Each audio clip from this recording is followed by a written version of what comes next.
I spilled some coffee. Let me think about it. Woohoo! That's great news. Let's celebrate. To the untrained ear, sounds like oops, and woohoo may seem like nonsense. But in English, these sounds carry a lot of meaning. We call them interjections, and the English language has hundreds of them. Interjections are informal sounds, words, or phrases that express the reactions or emotions of the speaker. There are interjections for nearly any feeling or response, such as excitement, happiness, surprise, or disappointment. Because there are so many English interjections, the best way to learn them is to hear how they're used. For example, if I accidentally spilled my coffee, my reaction would probably be one of regret.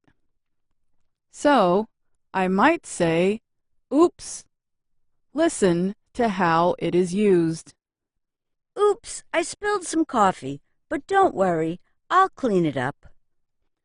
We use oops to show regret for having done or said something wrong.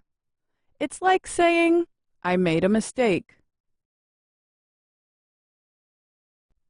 Native English speakers use interjections every day, and that includes everyone from babies to older adults. In fact, a baby's first word might be an interjection. A baby might say ow or ouch when they touch something too hot, or yum when their food tastes delicious. But an adult might too. Interjections are used in spoken English, informal writing, and creative writing, including in books, films, and songs. You may remember American singer Britney Spears' most famous song, Oops, I Did It Again, in which she shows regret for breaking someone's heart. We do not use interjections in formal writing, such as essays or research papers. And we usually avoid them in professional messages, such as business letters or emails. Yet, their informal status does not make them any less useful of a communication tool. Even respected dictionaries now include their meanings. There are two types of interjections, primary and secondary. Primary interjections are individual words and sounds that are used only as interjections.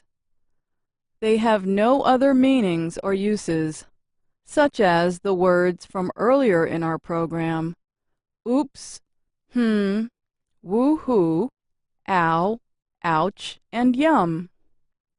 Secondary interjections are words or phrases that already belong to other parts of speech, such as boy, awesome, and oh my God. These words all have separate meanings as interjections. For example, the original meaning of the word boy is male child. But as an interjection, its meaning is completely different. It is used to express a strong reaction, such as interest or surprise. Here's an example. My cat destroyed my roommate's favorite plant. Boy, was he mad, but I promised to replace it by Sunday. Using the interjection boy brings attention to the extent of the roommate's anger. Even though interjections are informal, they are parts of speech. They can be nouns, verbs, or adverbs. Here is an interjection as a noun. Baloney! That's the stupidest thing I've ever heard.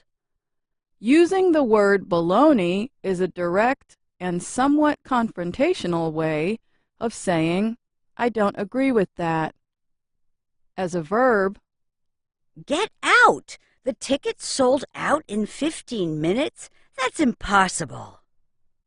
get out means I don't believe it and is usually used in a friendly way. And as an adverb, I can't make it today. I have a meeting at 5 p.m. simply means no, but is usually used to emphasize a negative answer to a question, request, or offer. But be careful not to mistake with an interjection that sounds and looks similar but has the opposite meaning. It means yes. It can also be used to show that you agree or understand. Here's an example. Do you know what I mean? Uh-huh. I feel the same way. Interjections do not follow usual English rules of punctuation. They mostly have no relationship to other parts of a sentence. So, they are usually written separately and followed by an exclamation point or a period. This is because their meanings alone can often express a complete thought. Earlier in the program, for example, we told you that oops means I made a mistake. That is a complete thought, so it does not need to be part of a sentence. Still, we can follow some interjections with a comma.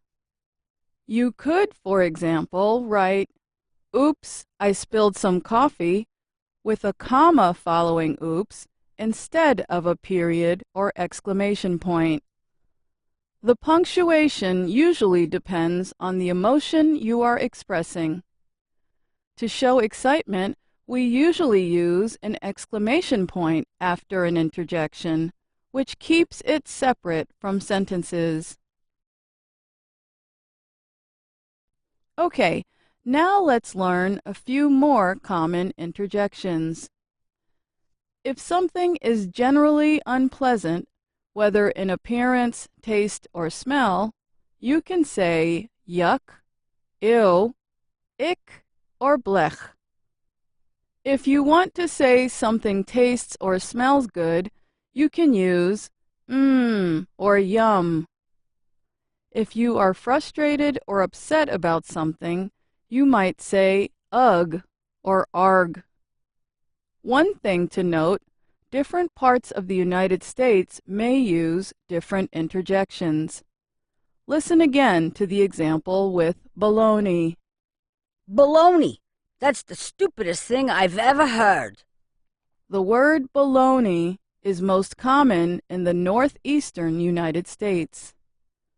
And other forms of English, such as British English, share only some interjections with American English. Listen for American English interjections the next time you are watching a movie or television show or listening to music. And let us know what you find. I'm Alice Bryant.